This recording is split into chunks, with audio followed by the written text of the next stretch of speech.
E aí, galera, estamos aqui para falar sobre o torneio que vai ter no final do mês, né? Que vai ser o Time Wizard, formato do Necross. E eu vou começar aqui dando algumas explicações de como vocês acharem a card pool e a banlist. E depois eu vou passar pro Pet, que jogou o formato, porque ele conhece mais para explicar como cada deck funciona. Então, primeira coisa é a. Vamos ver aqui como é que vocês vão achar a lista, né? A lista ela é a de junho de 2015. Então vocês vêm aqui ó, no Google e digita Banlist Europe. Você vem aqui no primeiro link. Tem que ser essa banlist, não é aquela normal não que todo mundo olha. Aí aqui ó, tem View Previous List. Aí você clica aqui e você acha de 2015. Ó, julho de 2015. Aí você clica em Go. Aí pronto, aqui tá a lista da época, com todas as cartas e tal, se você quiser conferir se tem alguma coisa banida ou não. Tá todas as cartas aqui pra você poder olhar. Beleza?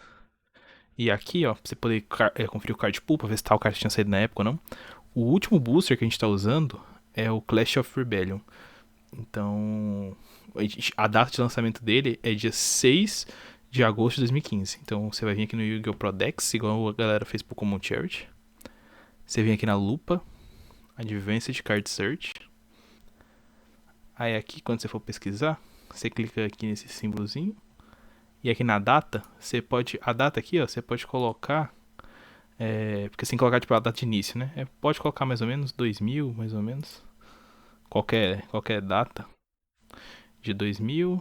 E o dia. Esse aqui tem que ser certinho. Tem que ser 2015, agosto. E o dia.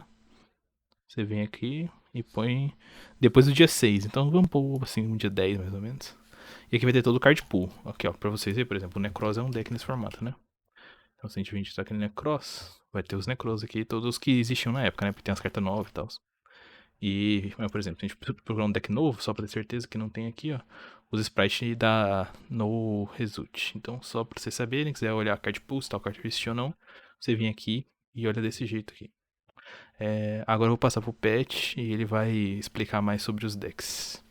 E aí, pessoal, eu vou começar pela ordem de facilidade de aquisição dos decks mesmo, né? Então, assim, é, o formato teve. Esse foi um formato bem diverso, né? Então, assim, ele tem entre 3 e 5, 6 assim, decks Tier 1, e tem uma quantidadezinha de Tier 2 também, com um nível suficiente para jogar contra esses decks, então tem muita opção aí.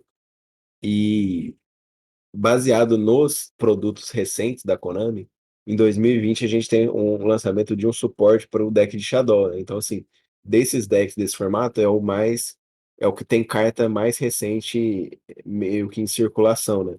Então, muita gente tem, não só por causa do estrutural, mas porque não só por causa das cartas de Shadow, né? Mas no caso porque esse estrutural vinha muito reprint bom, né? Então tinha Super Poly, tinha um monte de coisa de carta boa, né? Então isso faz com que muita gente possa ter comprado mesmo sem querer ter essa engine, né? E essa engine ela teve muitos reprints ao longo do jogo, né? Então, basicamente, o que o deck faz, né? O deck de Shadow é um deck de trapacear a mecânica de fusão sumo. Como é que ela faz isso? Por causa da Shadow Fusion, né? Que é uma carta que pode mandar os materiais de fusão do deck em vez de usar da mão ou do campo como normal, né? Quando o oponente tem um monstro invocado do extra deck, né? Essa é a primeira carta desse tipo de mecânica, né? Depois vários arquétipos receberam esse tipo de coisa. Então, basicamente, esse é o deck de abusar dessa mecânica, de fazer vantagem via essa fusão summon, né? Então, você manda monstros Shadow que trigam o efeito quando vão pro Grave, e monstros de luz, porque é uma das fusões importantes de Shadow, a Construct é um Shadow mais um luz. Então você manda monstros de luz para fazer efeito no Grave. Então, nessa época saíram os o Trick Claw, esses Performation, né, que fazem esse efeito no Grave. Tinha uma época que tinha uns dragãozinhos, né, aqueles Colax Serpent, esses não faziam enviados do deck, mas quando você fundia eles no campo, eles faziam efeito também. Então, são um deck bem legal, né? Ele é voltado para fusão, mas ele faz todas as invocações da época. Ele faz fusão, sincro, XYZ, né? E ele era um dos decks mais populares, assim. E em termos de força e tal, na época de representação, ele ficava ali entre segundo ou terceiro, né? Brigando bastante com o próximo deck que a gente vai ver, que é justamente o Burning Abyss, né? O Burning Abyss, ele tem bastante, ba- ele não tem tantos reprints assim, mas ele tem um apelo muito grande, o pessoal gosta bastante desse deck, então é bem comum você ver gente que joga com esse deck até hoje, né? Porque em relação aos outros decks, esse foi o deck que teve os melhores suportes, né, ao longo do ano, né, do tempo, né? Então, assim, nessa época, o BA não tinha Beatriz, por exemplo. E aí depois veio a Beatriz, que é uma das melhores cartas de Yu-Gi-Oh! Já feito, né? Então, tipo assim, o que fez o deck continuar vivo por muito mais tempo. E depois ainda ganhou o Cherubini, que é um dos melhores links que tem. Então, assim, sempre vai mantendo isso vivo e faz com que até hoje ainda exista gente com esse deck, né? E por ser um deck que o pessoal gosta bastante, ele tem relativamente uma circulação não tão antiga igual outros decks desse formato, por exemplo. O Burning Abyss era um deck de fazer vantagem, né?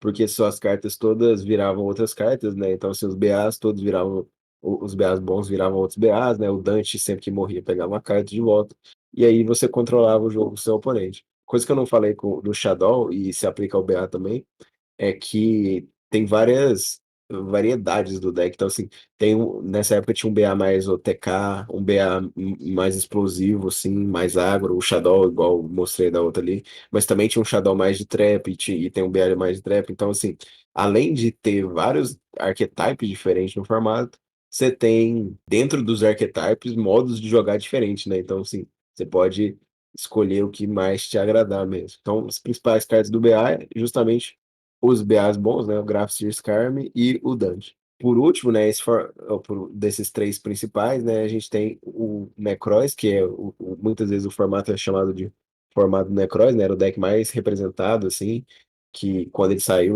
tomou até lista de emergência, mas ele é um deck de trapacear a mecânica de ritual summon, né, então igual o Shadow, trapaceia a difusão, o Necroz trapaceia de ritual, fazendo ritual de tudo quanto é lugar, exceto da onde deveria ser feito, né, da mão. Então, assim, o Necroz Caleidoscópio, ele faz ritual enviando os materiais do Extra Deck. O Necroz Cycle, ele faz renascendo o ritual do Grave. O Necroz Mirror, ele faz banindo os materiais do Grave, ao invés de usar só da mão, né? Então, assim, você tem essas três trapaças aí, e além disso, todas as mágicas de ritual, quando você não tem monstros, você pode banir elas do Grave, mais um Necroz e pegar um outro ritual, né? Então, nisso aí, você reduz a quantidade de cartas que você gasta para fazer essa invocação. E ele é focado em cancelar monstros de extra deck, né? Então, assim, os monstros, a maior parte deles tem um efeito que interage com monstros de extra deck, que é o Brionac, ele dá bounce até dois volta pro extra deck até dois bichos que foi especial summon do extra deck. O, o Klaus Horas, ele tem o quick effect de zerar um bicho de extra deck e negar o efeito dele. O Unicorn nega o efeito de todos os bichos de extra deck. Então, assim, e além disso, ele tem uma carta que definiu o formato, que é o Necroz of Trishula, né? Que ele entra e ele bane três cartas, né? Uma do Grave, uma do campo e uma da mão, né? Ele tem que banir dos três lugares. Então, assim, se o cara não tivesse Grave, ele não bania. Se o cara não tivesse mão, o cara não bania. Se não tivesse campo, o cara não bania. Então, isso fazia ter uma dinâmica interessante. Às vezes você controlava quantas cartas você ficava na mão, para quando o cara desse o Trishula, você descartava a carta e aí ele não resolvia nenhum dos efeitos, esse tipo de coisa. Então, assim, esse é um deck. Ele tem até um suporte recente, né? Que foi os Incantation, né? E o Magician Souls com aquele ritual novo, e a Benten, né? Então, isso fez com que esse deck algumas pessoas adquirissem ele mais tempo depois, né? Então, assim, então não é tão diferente assim você ver alguém que tenha esse set. Então, é um deck que você pode esperar também para você ver. Depois disso, eu vou falar de outros três decks que figuraram ali entre o Tier 1, mas não eram tão populares quanto esse. E ainda vou citar alguns outros que ficavam na margem ali do Tier 2, né? O próximo deck é um dos que eu mais gostava da época também, era o Satellar, ele era, aqui em Goiânia o pessoal chamava de Satellar City, né?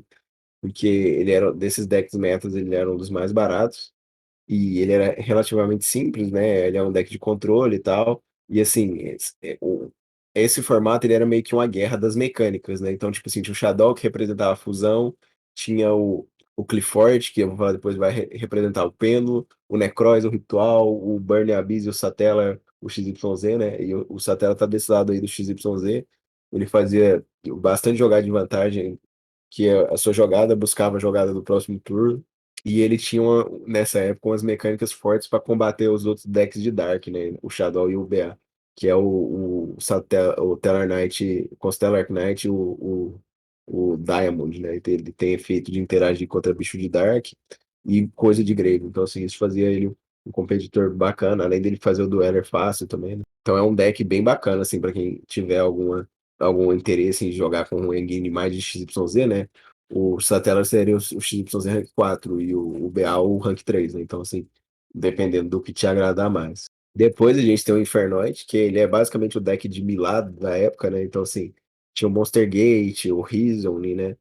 Então, com isso, você mandava vários bichos pro Grave, né? Pra dar um OTK do nada. Os bichos todos tinham efeito de DD Crow, então era bem bom contra o BA, por exemplo, esse efeito de DD Crow. Então é um deck nessa pegada aí, né?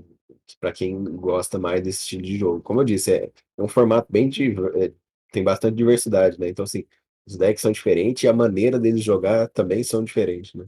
Por último, o Clifford, que ele é um deck de pêndulo, né?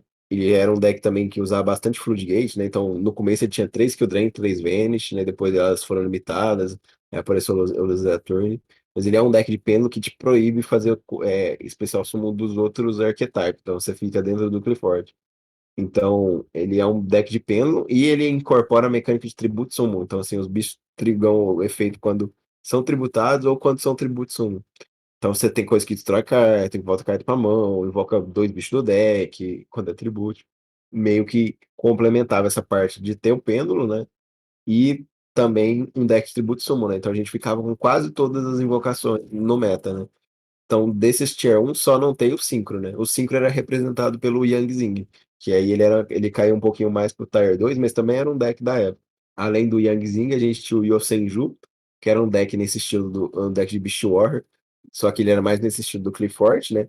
De Floodgate e tal, mas ele era um deck de Spirit, né? Que é de diferente, né? Tipo assim, eu acho que eles não são Spirit, mas eles funcionam como se fossem, que é no turno que eles são normal summon, eles voltam pra mão, né? Então, tipo assim, você jogar vários bichos, baixando o cara, não sei o que, não sei o quê. Aí na gente fez todos os seus bichos voltar pra mão pra você usar eles no próximo turno, sabe? E além do Yang Zing e do Yosenju, tinha também o Ritual Beast, que era um deck de fusão e ele era deck de fusão de contato, né? Então, assim, ele era tipo, você, você tinha que juntar um ser humano com um animal, aí fazia essa fusão, né? E essa fusão fazia vantagem. Ele envolvia em banir carta, para pegar a carta do banido de volta, para buscar a carta do deck. Então, era mais um estilo bem diferente de jogar que tinha nesse formato, né?